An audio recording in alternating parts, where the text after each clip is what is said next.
Salut chers amis téléspectateurs, nous sommes donc dans le cadre de l'émission À la rencontre d'eux.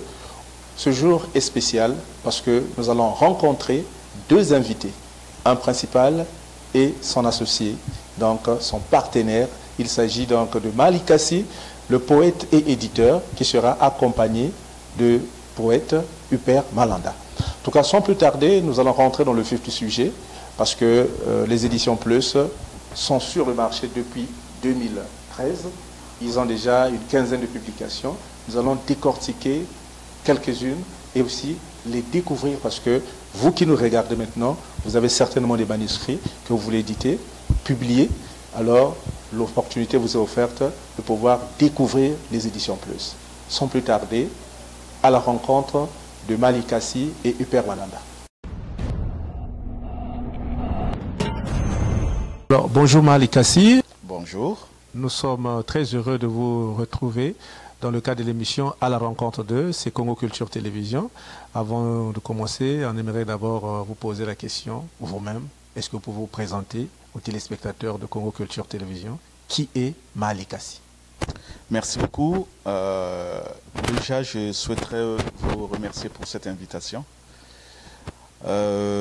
C'est toujours bien de pouvoir faire face au public, face aux journalistes, face à la presse pour s'exprimer, même si ce n'est pas vraiment ma tasse de thé en soi. C'est pour cela que vous dites que je ne suis pas connu du public, mais en même temps, on dira oui. Hein, aujourd'hui, dans le domaine de la littérature congolaise, la littérature africaine ou la littérature en général, quand vous parlez de Mali Kassi, on connaît Mali Kassi. Peut-être on ne sait pas qui est derrière, qui est Mali Kassi physiquement.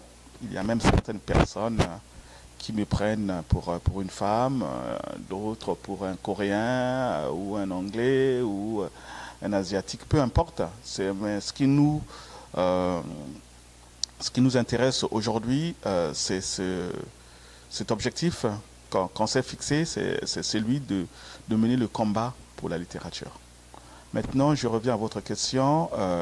Donc, je suis Mali Kassi, je suis poète, mais je suis aussi éditeur. Je suis un fervent combattant pour les lettres, pour les belles lettres et pour la littérature. Alors, nous vous rencontrons dans le cadre d'une émission culturelle et vous avez la veste poète et éditeur. Nous allons beaucoup plus parler de votre maison d'édition, les éditions Plus.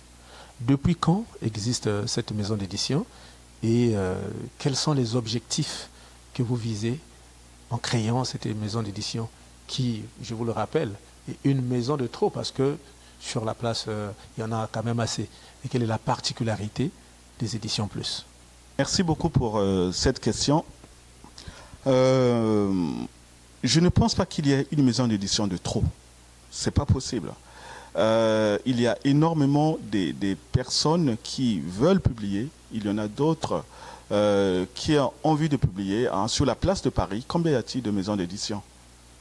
Il y a énormément de maisons d'édition parce que chaque maison d'édition a sa ligne éditoriale. Je ne pense pas non plus que la maison d'édition, les éditions Plus, soit une maison de trop parce qu'elle est créée, ça fait déjà 8 ans quand même. Et aujourd'hui, sur la place du Congo, les maisons d'édition qui ont été créées viennent tous après les éditions Plus. En dehors des éditions Emar et les éditions de l'Harmattan, et puis tous les autres qui sont là, c'est bien après. C'est bien après. L'objectif que nous visons aux éditions Plus, c'est d'apporter la pierre à l'édifice, c'est de donner la possibilité aux Congolais d'avoir accès à une publication de qualité, quelque chose qui soit d'une grande facture, qui soit d'une esthétique assez intéressante, en fait, par rapport à cela. Nous visons que lorsque on parle du livre congolais, on parle aussi de la beauté du livre congolais. Non seulement du point de vue de la couverture ou de comment est-ce que le livre se présente, mais aussi du contenu. C'est ça notre objectif. Et maintenant, on a notre ligne éditoriale qui est celle de pouvoir mettre en avant les lettres congolaises les belles lettres congolaises surtout, faire la promotion auprès du public. Nous, ce qu'on vise surtout, c'est amener le livre au public, au lecteur final, pas faire de la littérature de salon, c'est-à-dire publier un livre, ensuite aller faire des présentations entre érudits et puis s'arrêter là. C'est pas ça notre objectif. Oui, merci M. Malikassi pour cet éclairage en ce qui concerne les objectifs que visent les éditions Plus.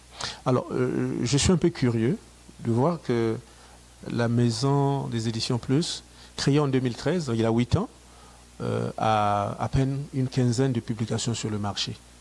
Que se passe-t-il? Vous n'avez pas assez de clients? M. Kaya me dit, que se passe-t-il? Nous n'avons pas assez de clients. C'est une question pertinente en soi, en effet. Vous savez, il y a ce que l'on veut vraiment et ce qui arrive. Notre objectif n'est pas de vendre ou de publier à tout va. Je prends l'exemple, par exemple, en ce qui concerne les téléphones.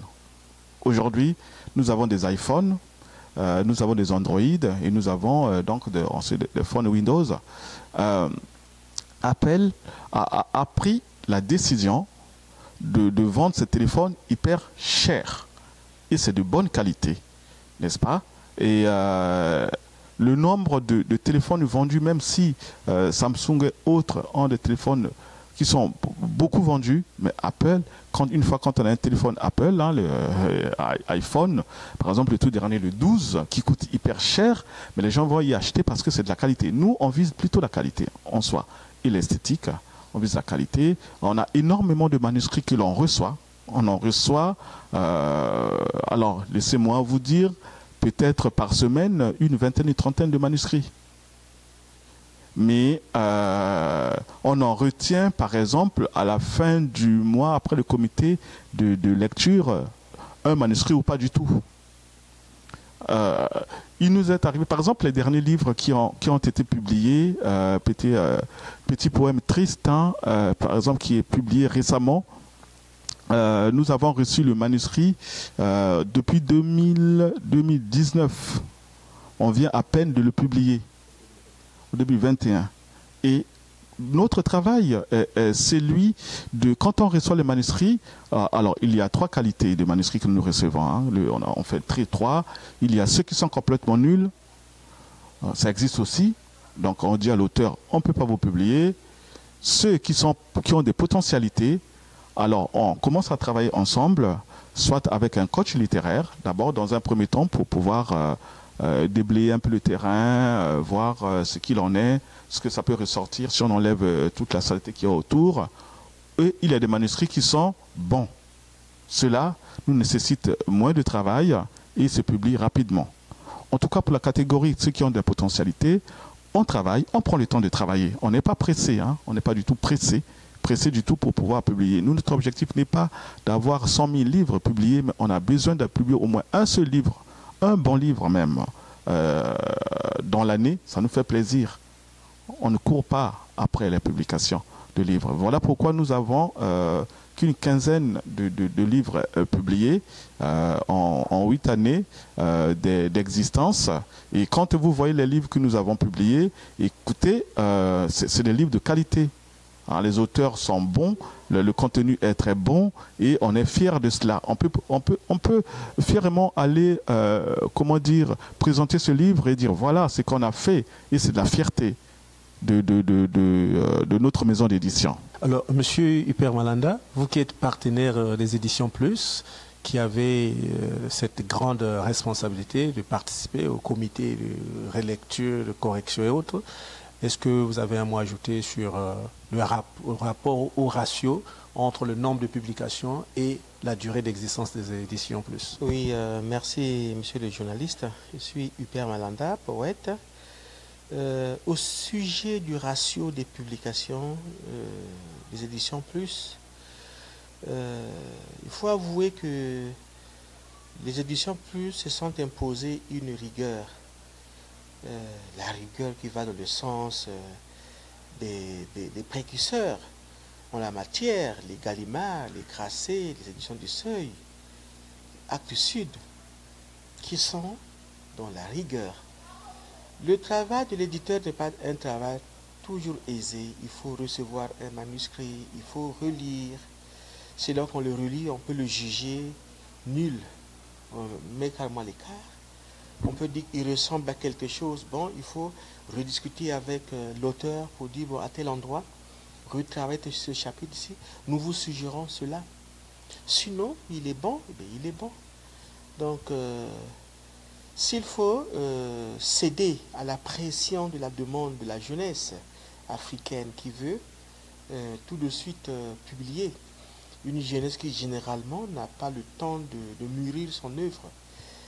Ils sont pressés. Donc, un livre pour le boucler, il faut avoir une certaine culture. C'est-à-dire, quand vous avez opté pour la poésie, mais il faut connaître la poésie. Imaginez-vous, nous avions déjà eu à croiser un jeune qui a publié un recueil de poèmes, mais il n'avait jamais lu de la poésie. J'étais curieux, mais comment tu sais que ce que tu as écrit là, c'est de la poésie? Tu n'as jamais lu de la poésie. Il n'a jamais lu Senghor, il n'a jamais lu Césaire. Rien du tout, rien, même pas les classiques. Et il écrit, il croit avoir écrit de la poésie. Voyez-vous un peu que parfois on a des difficultés avec ces auteurs. Nous saluons déjà leur flamme littéraire, la flamme qui bouillonne en eux, ils veulent écrire, mais l'écriture est un art. Et chaque art correspond à certaines règles. Et ne s'en sortent le mieux que les auteurs il a écrit un roman, il maîtrise bien, il est assis sur l'art d'écrire un roman. Ça, c'est un dramaturge.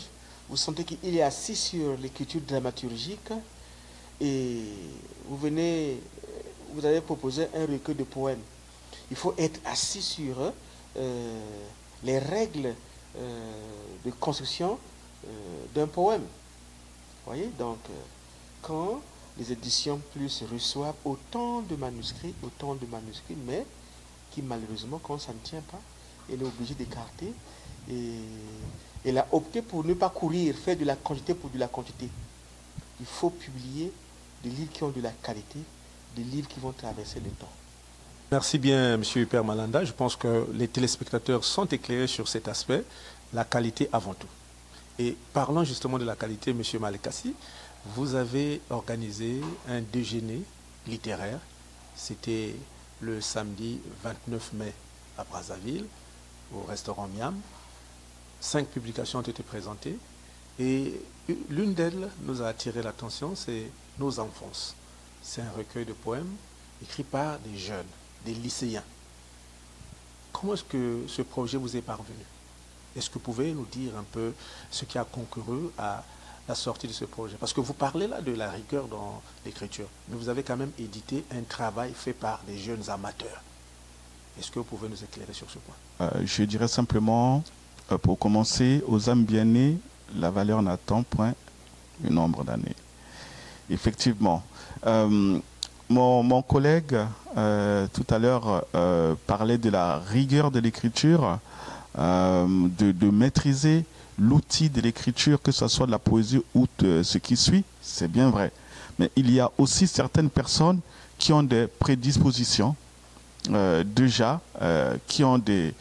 à certaines choses, comme l'écriture, comme autre chose.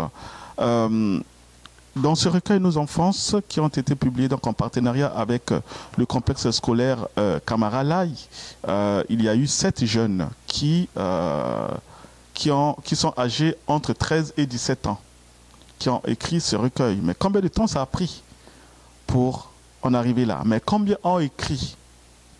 Il y a eu, de mémoire, je crois, 143 jeunes qui ont proposé des textes. Et le comité de lecture, donc évidemment dirigé par mon confrère à côté, a élagué tout cela. On est arrivé à 7. Ensuite, ces 7-là ont travaillé avec des coachs littéraires, qui sont donc Dylan Bourangan et Rodriguez Ngué. Pendant un long moment, Une fois qu'on a terminé le travail, nous avons repris ce travail-là. On l'a donné donc à un comité de lecture. Le comité de lecture a relu, a fait donc des propositions qui sont passées au comité de correction. Les correcteurs professionnels ont travaillé longtemps pendant, alors je vais dire quoi, pendant 1 an autour de ça pour arriver à cette mouture-là qui vient de paraître. C'est le travail des jeunes, mais fait d'une manière professionnelle. L'écriture, ça s'apprend en fait, ça s'apprend réellement. Et qu'on soit jeune ou pas, on peut y arriver. On rigole souvent avec mon ami Huppert. Moi, mon premier prix littéraire, je l'ai gagné à 12 ans. Je connaissais absolument rien du tout. Je lisais beaucoup. À l'époque, c'était le centre culturel américain, qui était pas très loin de la mairie centrale. J'allais lire beaucoup là-bas. Et j'admirais une dame qui, à l'époque, était très belle, très élancée, avec une belle peau noire, qui s'appelait Marie-Lantine Tchibinda. Et rien qu'à voir ses œuvres, ça m'a donné envie de pouvoir écrire. Et puis, il y a eu ce concours. Et j'ai participé, j'ai gagné le premier prix. Ça m'a donné des ailes. C'est comme ces jeunes-là. Donc ça, pour rebondir, dire que ce que je suis devenu aujourd'hui, c'est parce que j'ai eu l'opportunité d'écrire, de participer à un concours quand j'étais jeune. Et ce que je fais aujourd'hui avec ces jeunes, c'est je leur rends la pièce de la monnaie de ce que j'avais eu à l'époque comme conseil, comme encouragement. Et quand on est averti, comment dirais-je, quand on est initié très tôt dans la jeunesse, quand on devient grand, on a un peu d'expérience et on ne va plus courir, comme on disait, on déplorait tout à l'heure. C'est que les jeunes que moi j'appelle les jeunes diarrhées en fait, ceux qui ont cette diarrhée d'écriture, hein, une fois à peine écrit, déjà il faut publier. Mais le complexe scolaire Camaralaye fait un travail assez excellent dans ce domaine en mettant en place des coachs pour pouvoir donner aux jeunes les outils nécessaires et leur apprendre à prendre le temps pour pouvoir écrire. Ça, c'est pas du jour au lendemain. Et c'est vrai que ce recueil de nouvelles, de poèmes, excusez-moi, détonne parce que ces jeunes-là sont très très amoureux de l'être, qui vivent, et quand on lit le contenu, on se rend compte que ils ont une certaine maturité déjà à leur âge, hein, entre 13 et 17 ans, ils ont une maturité mais incroyable. C'est ce qui nous a sauté aux yeux. On a retenu, on disait tout à l'heure, il y a des nuls, des moyens et des bons, mais ils étaient dans des potentiels. Quand on lisait, on se dit voilà ce qu'il faut, voilà ce qu'il faut, et c'est pour cela qu'on a donc décidé de pouvoir les publier. Mais je pense que mon ami Huppert, qui a été au comité du jury pour le choix, pourra peut-être donner un peu plus d'informations là-dessus. Oui, vous avez été marqué par nos enfances. Je commencerai par dire que l'enfance est une thématique qui a abondé l'imaginaire de plusieurs poètes. Léopold Sédar Senghor nous a parlé de son enfance. Camara là nous a parlé de son enfance. Même les Célestins Gongaran nous ont parlé de leur enfance. Et nous avons été très marqués parce que les enfants de Camara là, je commence par saluer d'abord la dynamique de Laurent Coy, qui est le promoteur de ces écoles. Il a créé des départements culturels dans ces écoles. Il n'y en a pas partout ailleurs, hein, mais ils ont un département culturel et le département culturel est en train d'apporter ses fruits.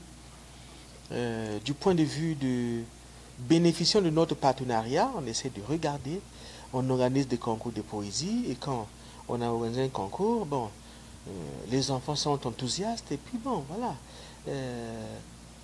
Nous sommes capables à ce moment-là de déceler les talents, ceux qui viennent demain, parce que l'écriture c'est de génération en génération. Hier, il y a eu la première génération des Jean Malonga, les Chikao Tamsi, les Tati Lutar. Bon, aujourd'hui, il y a la génération de Malikassi, d'Alain Mabankou, de Gabriel Okunji, de Huppert, de Marie-Léontine, de Jean Bez Bilombo, et Jessie Louemba, Rosin Louemba, Sonny Zaou, Gaëtan Ngoa, Akeduc Makaya. Mais nous sommes une génération et nous tendons la page à la génération qui arrive, essayer de l'encadrer. D'où la volonté qu'a animé l'éditeur des éditions Plus, hein, de suivre les enfants sous mon assistance technique, regarder, revoir le texte pour sortir cette anthologie. Il fallait bien, comme il a su le dire, hein, la valeur n'attend point le nombre des années. Et donc, il a fallu que ces enfants-là travaillent et ça les booste pour davantage écrire. Ils sont émerveillés d'être écrivains et nous sommes ouverts pour cela. D'où le texte que vous avez vu, Nos enfances. Monsieur Malikassi, en tout cas, nous saluons cette volonté que vous avez de tendre la perche à la nouvelle génération, parce que vous en avez aussi bénéficié selon vos dires. Mais une maison d'édition sans événement, franchement, ça ne ressemble à rien du tout. Et vous êtes conscient de ce fait, raison pour laquelle vous avez mis en place plusieurs événements littéraires autour du livre. Est-ce que vous pouvez nous parler de ces différents événements et de leurs particularités? Bien sûr, un livre ne peut vivre que si on organise tout autour, après l'apparition, une promotion. Et cette promotion-là, il faut qu'elle s'adapte au lieu et s'adapte aussi au temps qu'elle s'adapte aux personnes. On ne peut pas copier-coller ce qui se fait ailleurs pour amener dans un pays, pour dire, quand on pose la question, on dit « Oh, là-bas, ça se passe comme ça ». Non, ce n'est pas tout à fait cela. Nous parlons à un public congolais qui a une réalité bien précise et notre objectif est celui d'aller vers le public. Toujours, toujours. C'est pour cela, depuis quelques années, on organise quelques événements, parmi lesquels d'abord la saison des lettres congolaises. La saison des lettres congolaises est un salon du livre. Et ce salon du livre a pour donc objectif d'amener le livre au public, même si je vois qu'il y a d'autres personnes, il n'y a pas longtemps, qui ont repris la même thématique avec une certaine caravane du livre. Mais en tout cas, ça c'est déjà notre credo. Nous travaillons toujours sur ce credo-là depuis toujours. Pour ce faire, nous avions donc installé dans les rues des stands pour pouvoir mettre à disposition du public, du passant, des livres qui viennent, qui parlent, qui discutent avec les auteurs, qui restent là. Parce qu'il ne faut pas s'attendre à ce que le Congolais lambda qui a des préoccupations puisse les laisser et venir même 2 minutes dans une salle où vous organisez un événement littéraire. Nous, on est allé carrément dans la rue, là où il passe, hein, il vient, il discute 2 minutes, 3 minutes, il parle avec l'auteur, il découvre. Et s'il peut acheter, c'est bien. S'il n'achète pas, déjà le fait qu'il ait eu ce contact-là avec l'auteur, avec le public, c'est déjà important. Ça, si même lui-même il ne peut pas le faire, peut-être il en reparlera à d'autres personnes. Et donc la première édition, nous l'avons faite en 2019 à Brazzaville et à Pointe-Noire. On a fait une deuxième édition l'année dernière. Alors avec la Covid, c'est un peu compliqué pour pouvoir se mettre dans les rues puisqu'il y avait des restrictions sanitaires hein, qu'il faut respecter. Et on a organisé un événement donc dans une salle au centre culturel russe. C'était donc la remise du prix littéraire qu'on avait donc organisé en partenariat avec Chardon Farel. Et à partir de là, on a aussi appelé donc un certain nombre de publics, hein, pas toujours des personnes qui sont de la littérature, mais plutôt le public pour partager. On a partagé un bon moment, une belle messe littéraire. Et on a fini à Muyonzi. On a fini à Muyonzi avec le public, avec les élèves, avec les professeurs. C'est aussi une très très belle cérémonie, en tout cas. Et au sorti de là, on a donc mis en place une résidence d'écriture hein, qui va d'ailleurs commencer. Mais là encore, comme on est toujours dans cette histoire de Covid, ça retarde tout. Mais en tout cas, on a une résidence d'écriture dans ce domaine-là. Alors, il y a un corollaire de la saison des lettres congolaises qui est l'intersaison des lettres congolaises. L'intersaison des lettres congolaises, c'est un salon aussi qui vient après la saison des lettres congolaises, mais pour l'étranger. C'est-à-dire, au Congo, on fait la promotion des belles lettres congolaises sur le territoire national, mais on fait aussi la promotion des lettres congolaises à l'extérieur du Congo. Ça s'appelle l'intersaison. Nous l'avons déjà fait aux Comores, on l'a déjà fait en Haïti.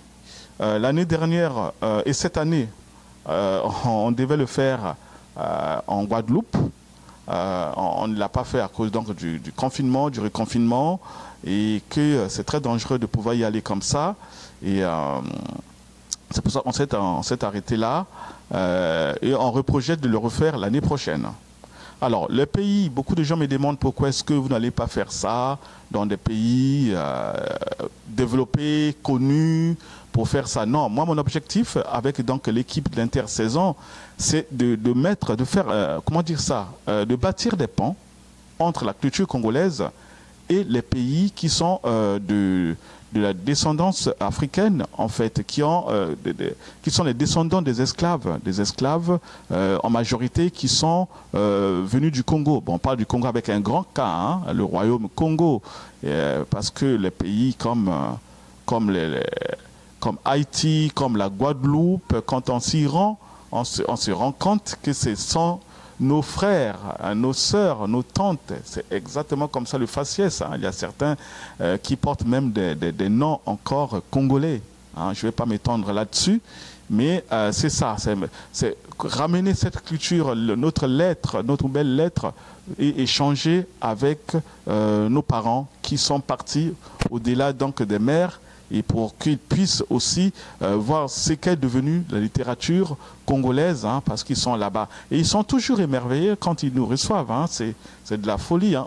Et parfois, ils n'ont pas envie qu'on puisse repartir tellement que cette communion est tellement intense. Hein, c'est viscéral. Et ça fait plaisir. Voilà. Ça, c'est donc l'événement, les saisons de lettres congolaises et l'intersaison. Tout à l'heure, nous avons parlé des enfants avec nos enfances qui a attiré l'attention. Mais par rapport à cela, par rapport au talent décelé dont parlait mon collègue tout à l'heure, au lieu de publier que 7 personnes, nous avons décidé de donner la possibilité à une majorité des élèves en créant le festival littéraire des lycéens. Ce festival-là met en avant, jette une grande lumière sur les jeunes, sur les lycéens, pour qu'ils puissent tous participer, acquérir des connaissances par rapport à ce qu'il y a, rencontrer les auteurs, rencontrer les écrivains chevronnés. Par exemple, ceux qui n'avaient pas été choisis pourront faire des ateliers d'écriture avec donc des écrivains chevronnés, pourront partager des moments, des échanges de partage pour qu'ils puissent acquérir une certaine forme d'expérience. C'est des sortes de séminaires hein, assez accélérés. Et ensuite faire des présentations des livres.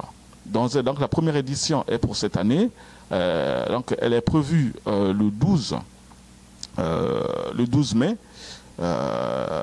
Donc ça aussi. Le 12 juin, excusez-moi, le 12 juin, mais déjà passé, je pense que vous allez couper ça. Le 12, c'est prévu le 12 juin, et ça sera aussi une fête littéraire pour les lycéens. Alors, il reste un grand événement qu'on a conçu, hein, vous verrez qu'on a beaucoup de complicité avec UPER, hein, qu'on a conçu, qu'on a animé tous les deux, ce sont des salons, ce sont des cafés littéraires sur Internet. Nous étions les premiers à lancer ça. Même les grandes institutions culturelles de parlement de francophones ont tous, se sont inspirés de ça, des conférences. On en a fait plusieurs. On a fait tout l'été dernier. On en a fait de différentes qualités, de toutes sortes. On est même allé au-delà de la littérature. On a fait du slam, on a fait du conte. On a fait du théâtre, on a fait beaucoup de choses par rapport à cela. Tout ça rentre aussi, même les lectures en fait aussi, j'ai oublié des lectures. On a fait des lectures, on a fait des face-à-face, on a fait des duels littéraires.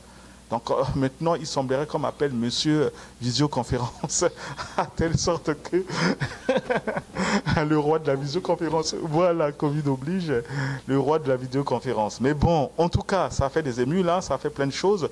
Beaucoup de personnes se sont fait connaître aussi. Parce que c'est vu par des millions de personnes par rapport à nos petites conférences qu'on fait dans la salle avec 50 personnes.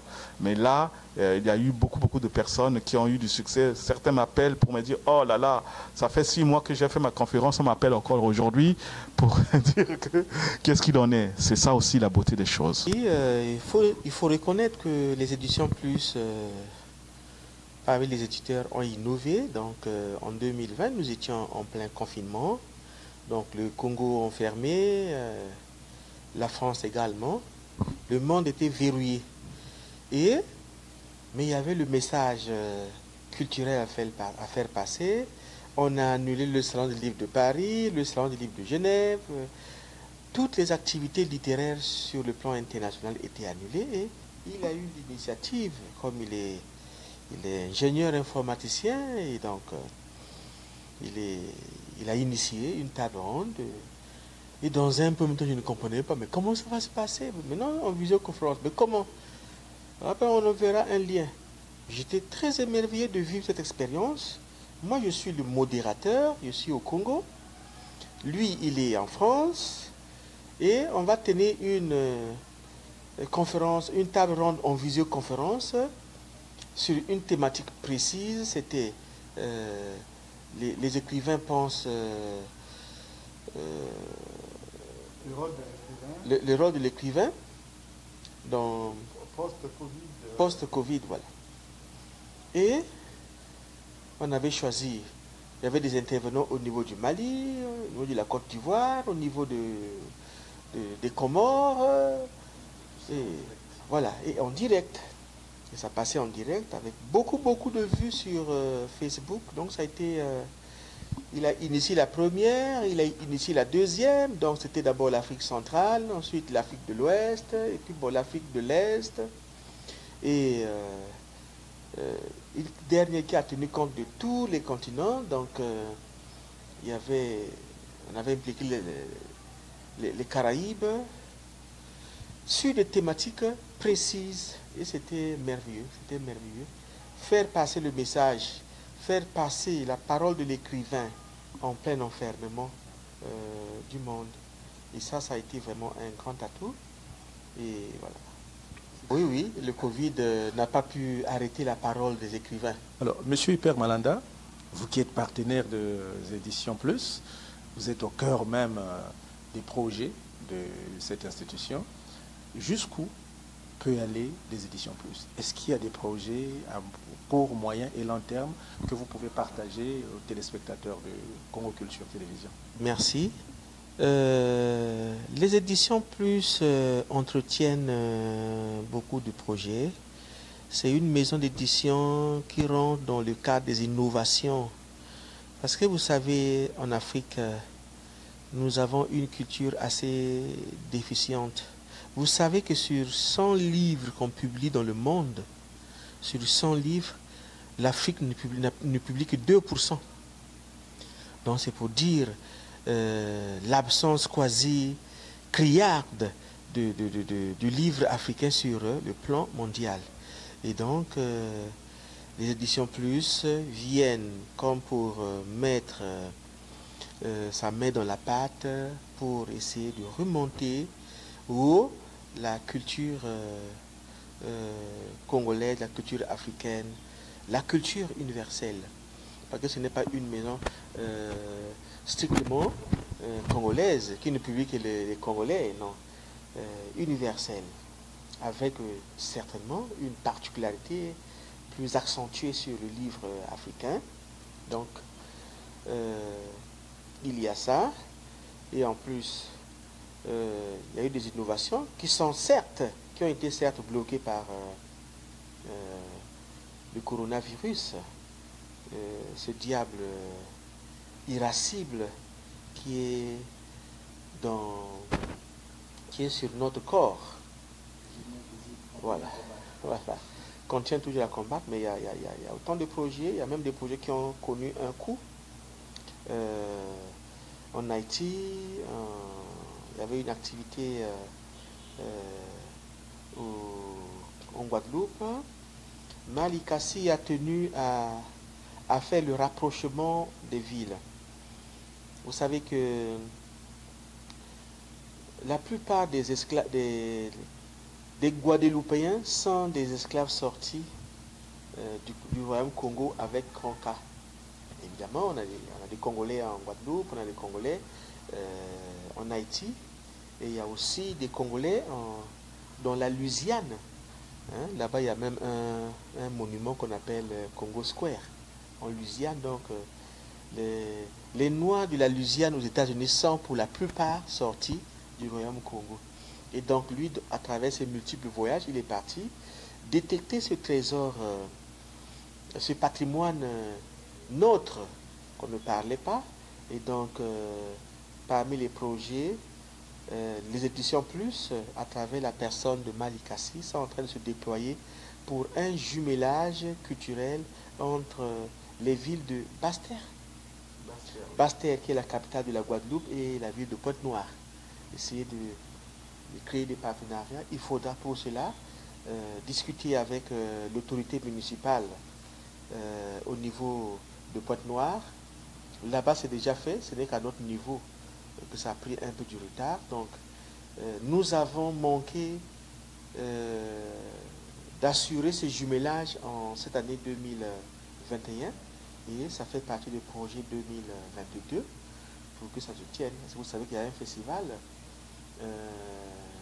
jusqu'alors au mois de mai, comme il a su le titre, chaque 27 mai, il y a un festival gastronomique qu'on appelle la soupe à Congo en Guadeloupe.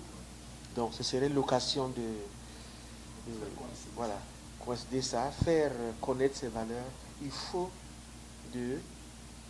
ce jumelage culturel, parce que ceux qui sont partis aux Antilles sont assoiffés de leurs origines. Nous allons assurer ce relais culturel. J'aime ce genre de problématique en soi. Le livre papier est là, a déjà sa notoriété. C'est un objet noble, on peut dire ça comme ça. Avoir à acheter un livre, ça fait du bien. Ah, déjà le fait de l'acheter, le lire encore, c'est mieux. Or, il se trouve qu'aujourd'hui, le livre papier au Congo coûte hyper cher. On ne le trouve toujours pas. Et quand on l'achète, on n'a peut-être pas toujours le temps de le lire. Or, avec les nouvelles technologies, nous avons la possibilité de pouvoir ramener le livre au public. Puisqu'aujourd'hui, tout le monde a un téléphone portable, tout le monde a une tablette, tout le monde a tout ce qu'il faut. Et ce que nous faisons donc de mon séjour ici est motivé entre autres pour ce projet-là, c'est celui de lancer les départements audio et vidéo des éditions Plus. C'est-à-dire, on va faire du livre audio. Actuellement, il y a déjà 5 livres qui sont en studio, en enregistrement. Après, on le mettra donc sur des plateformes des éditions Plus et sur les clés USB. Donc chacun pourra, par exemple, dans son lit le soir, mettre la clé USB dans son téléphone et écouter le livre, ou lire, mettre sur son téléphone, regarder la vidéo du livre, s'arrêter et continuer. Comme ça, on va mettre en avant encore la lecture, faire la promotion du livre, qui est notre credo, comme d'habitude. Encore une fois, au lieu d'attendre que le public vienne vers nous, nous allons où est déjà le public avec le téléphone portable, les livres qu'on peut télécharger, les livres qu'on peut regarder en streaming. Et ça, c'est un projet qui nous tient à cœur. Et là, si ce n'était la lenteur du Congolais dans le travail, ça sera déjà, au moment où nous parlons, déjà présent, mais vous avez la primeur de cette information-là. Alors, avant de terminer, nous allons parler de cette œuvre, Lettres ouvertes aux projectiles, un recueil de poèmes que vous avez écrit, M. Malikassi, mais je ne vous pose pas la question, c'est plutôt à Upper Malanda que je pose la question de savoir, ce livre qui est le 5e de Malikassi, et très spécial en ce sens qu'il a été traduit en 3 langues. Qu'est-ce que vous pouvez nous dire, vous, en tant que critique littéraire, personne qui a lu le livre? Parce que si je pose la question à l'auteur, il va certainement me dire autre chose. Mais vous qui l'avez lu, qu'est-ce que vous voudrez bien nous partager? Lettre ouverte au projectile est un poème qui avait gagné le prix RATP en France en 2016. Comme l'indique le titre, Lettre ouverte au projectile, il faut cependant dire que c'est un recueil de poèmes qui a été traduit en 3 langues africaines. En sud du français, vous avez la langue malagasy, vous avez qui est parlé à Madagascar, oui, à Madagascar. Vous avez la langue Goulmansema, qui est une langue du Burkina Faso, et le Swahili qui est parlé en Afrique de l'Est. Voilà. Et donc c'est traduit en 3 langues.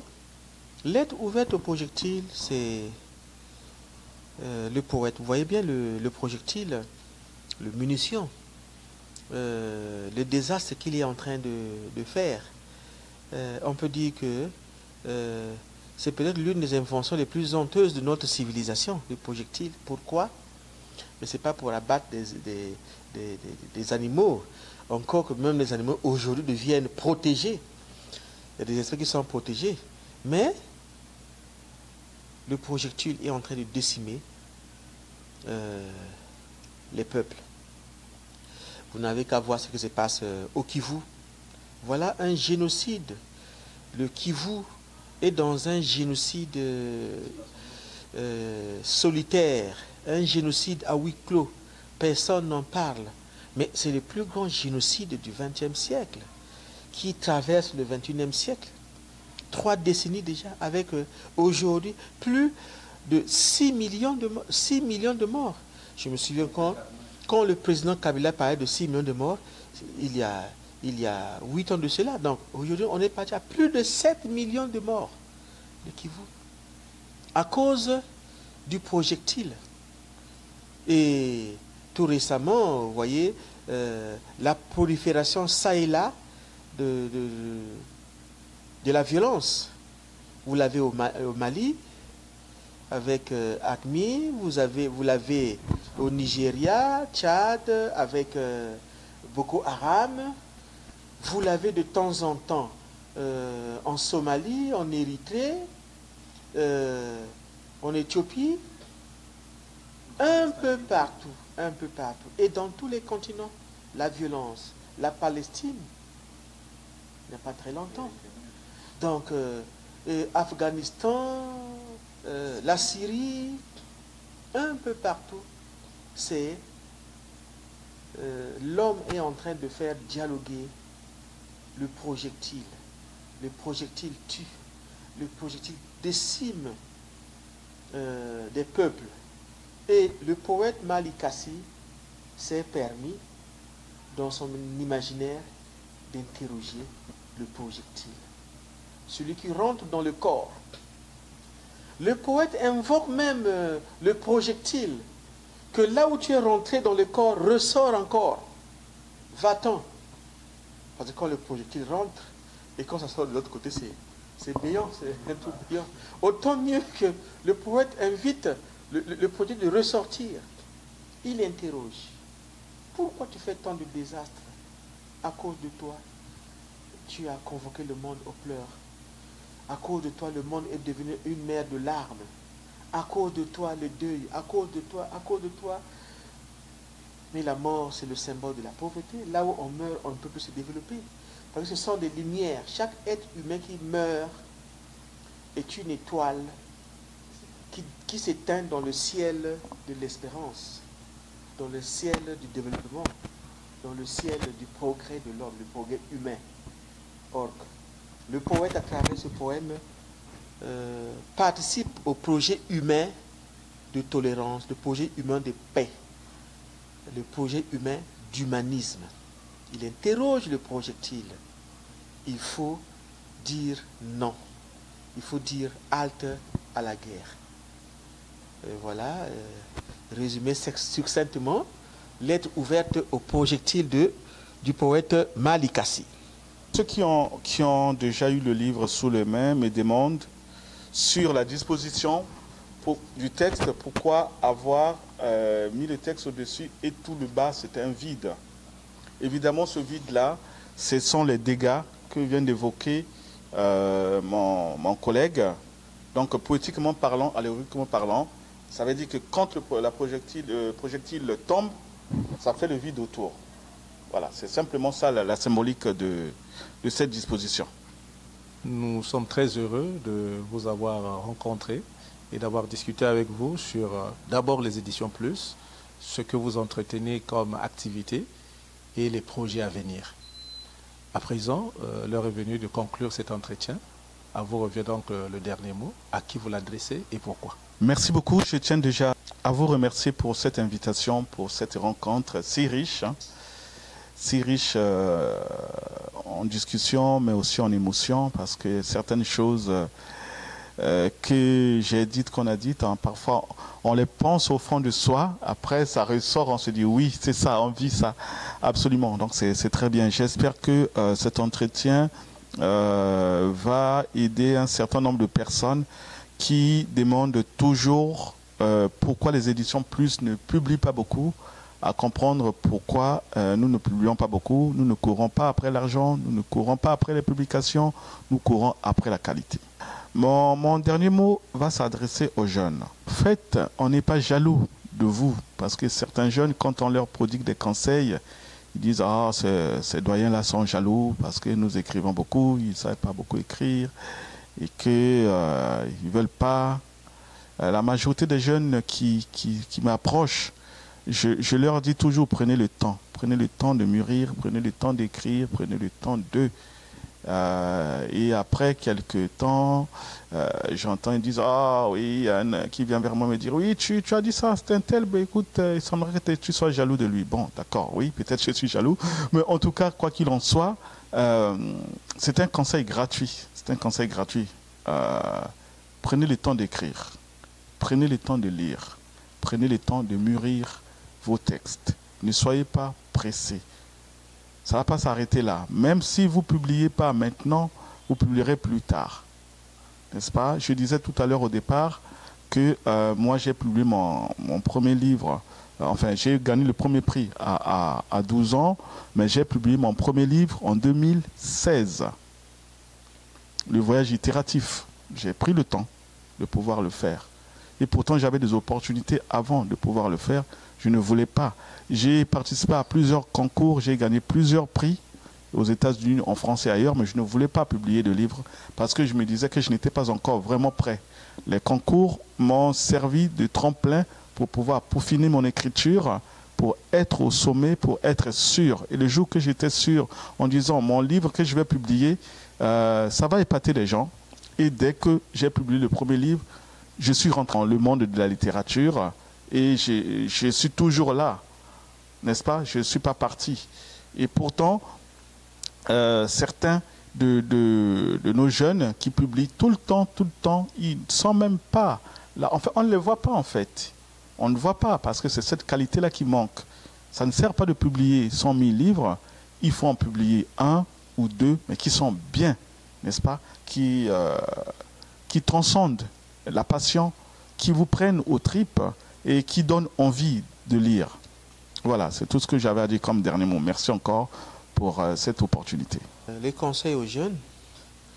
Nous, quand nous grandissions en littérature, on nous faisait lire Lettre à un jeune poète de Maria Renelle Rilke, qui était un ensemble de conseils.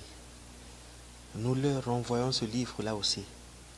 C'est souvent rouge, édition Grasset. Lettre à un jeune poète, où il y a des conseils. Il y a des conseils. Évidemment, il ne s'agit pas de courir. La poésie, c'est l'espoir du monde. Il n'y a pas d'espoir du monde sans poésie. Voyez-vous, Senghor, Léopold Sédar Senghor, au cours d'une interview, avait dit ceci. Quand vous voyez un poème de moi là, publié, c'est au moins la 9e version. Ça veut dire que Senghor, Léopold Sédar Senghor, que nous connaissons, écrit, il revient, il remodifie, il laisse, j'appelle ça laisser en jachère, il revient la semaine suivante, il retravaille, il dit non, ce n'est plus ça, il remodifie à tel endroit. Donc Senghor revient. Ça c'est Senghor. Mais qui sommes-nous? Vous les jeunes, qui êtes-vous pour écrire? Tu as commencé à écrire à 7 heures, à 8 heures, le texte est publié. Et comme nous sommes dans ce monde de Facebookisation, alors on publie. Donc on est trop pressé, il faut prendre le temps de lire, de mûrir. C'est en cela que notre littérature demeurera compétitive sur le plan international. Parce qu'il ne s'agit pas d'écrire pour écrire. Il s'agit d'écrire pour marquer. Ce n'est pas la qualité, qu'est-ce que je dis? Ce n'est pas la quantité qui fait l'écrivain. Je vous ai dit tout à l'heure que Baudelaire, c'est 2 livres. Les fleurs du mal et le spleen de Paris. Ça traverse des siècles. Rimbaud, Arthur Rimbaud, c'est 2 livres également. Le mauvais sang et les illuminations. Vous avez un auteur, un classique africain, Cheikh Hamidou Kane. Cheikh Hamidou Kane, pendant très longtemps, n'avait écrit qu'un seul livre. L'aventure ambiguë. C'était tellement bien écrit qu'il est rentré dans les classiques africains. L'auteur de Le monde se fonde de Chinois à Chébé, pendant très longtemps, n'avait écrit qu'un seul livre. Le monde se fonde. C'est bien une 20aine d'années après qu'il a encore republié. Idem pour Cheikh Hamidou Kane. Donc ce n'est pas le volume qui fait l'écrivain. Ce n'est pas le volume qui fait la qualité d'une œuvre, mais c'est la rigueur, travailler minutieusement, beaucoup lire. Tu ne peux pas écrire le théâtre sans avoir lu beaucoup de pièces de théâtre. Tu ne peux pas être un bon dramaturge sans avoir lu Sonny Laboutancy. Tu ne connais pas Racine, tu ne connais pas Corneille, hein, tu ne connais pas Shakespeare, tu ne connais pas Sophocle. Bon, là encore, je vais dans l'Antiquité, les Éschyles. Mais quand vous ne connaissez pas ceux-là, vous ne les avez pas lus, quel théâtre vous écrirez? C'est pas évident. C'est pas évident. Tu ne peux pas être un bon nouvelliste sans avoir écrit Voyage au bout de la nuit de Céline. Donc, il y a à se reprofiler, beaucoup lire, beaucoup travailler, beaucoup se forger. Ne pas se bâcler. Parce que bâcler son écriture, c'est bâcler son avenir. C'est bâcler notre culture. Nous sommes une culture forte. Forte. Et il faut que nous ayons de la force de travail, de concentration. Je vous remercie. Bâcler son écriture, c'est bâcler son avenir. Dixit, Upper Malanda, le poète. C'est par ces mots que nous concluons cette émission à la rencontre d'eux. Nous étions donc à la rencontre du poète et éditeur Malick Sy, assisté de son partenaire en affaires, Upper Malanda. Ils nous ont parlé des éditions, plus la création, donc cette genèse, l'évolution et les différents projets qui sont autour. Très heureux d'avoir été avec vous. Vous avez certainement tiré profit de cet entretien. À nous revoir la semaine prochaine avec un autre invité.